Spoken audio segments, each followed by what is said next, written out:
It was a free-for-all. There was no media there. There's no one to look after you. And the Marines took it upon themselves to shoot at, beat, rob, rape, kill whoever they wanted to. And that's being proposed on the news as like a few bad apples. This is a very isolated incident.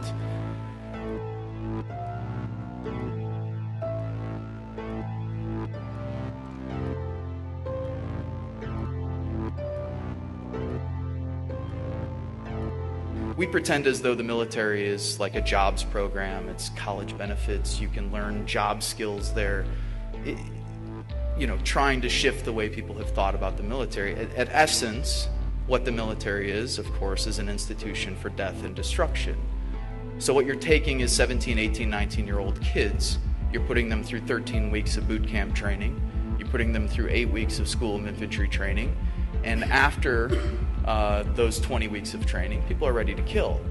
And you're ready to kill on command. And that's what you're meant to do. You're meant to be a mindless machine. You follow orders. That's what the military is all about. You don't think for yourself. You don't have agency. You're not a human being. You're a cog in a gigantic machine. And for those who have power and wealth, of course, you're just another number. And for the generals, you're just a body. That's what we used to refer to other Marines as bodies. Like, yeah, we need more bodies here. Get more bodies on the ground, get more boots on the ground. You're not a person, you're a boot. Get more boots on the ground. And what's inherent to that training? Well, people in the Middle East are referred to as sand niggers, hajis, camel jockeys, towelheads, barbarians, terrorists, women, bitches, cunts. Women Marines referred to as WMs, walking mattresses. That's why 1 in 3 women who are coming back from military service are reporting military sexual trauma, because their fellow brothers are actually raping them while they're in the service. That's 1 in 3. It's not far removed from the 1 in 4 women in America who already report sexual trauma throughout their lives, or have experienced it at least once. So, again, firmly entrenched in the military culture and in the institution is patriarchy. And homophobia. Of course, everyone is referred to as a faggot, queer, pussy, a cunt. Again, reinforcing that you're weak, of course, if you're gay, bisexual, queer, so on and so forth. All firmly entrenched in the training, all firmly entrenched in the ideology, and all firmly entrenched in the kind of linguistics and the lexicon within the military. In Iraq, what did we do?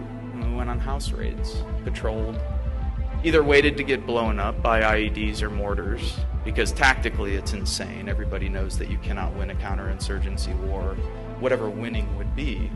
It's never happened. You can talk to the British who've been to Malaysia, you could talk to the French who've been to the Algiers, you could talk to the Americans and Australians and the rest who've been to Vietnam and Korea, and the Soviets in Afghanistan, and the United States in Afghanistan and Iraq, and every single time militarily have had their asses kicked, and rightfully so.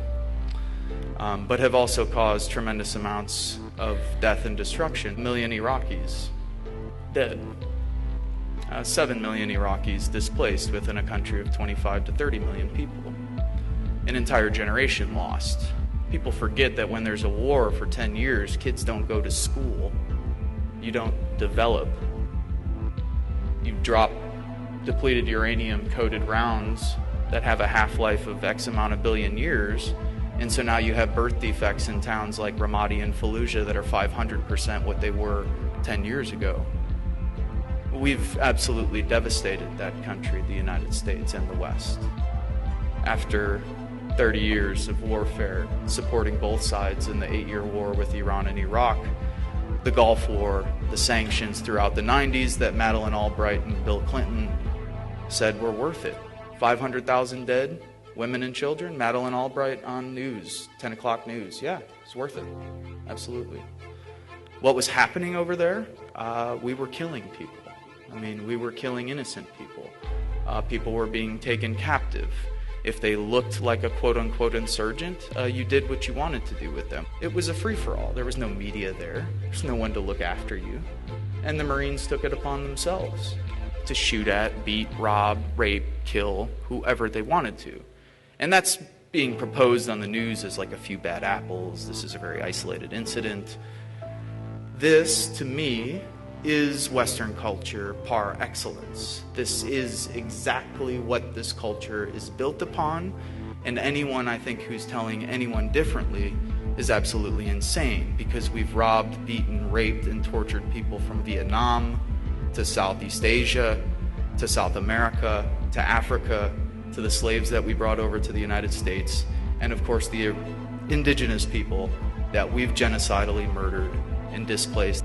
We operate 900 to 1,000 military bases worldwide and have overthrown democratically elected governments from Libya to Iran to Chile, and right now as we speak, drones are killing civilians from Pakistan to Somalia, all in the name of American empire and all with American tax dollars.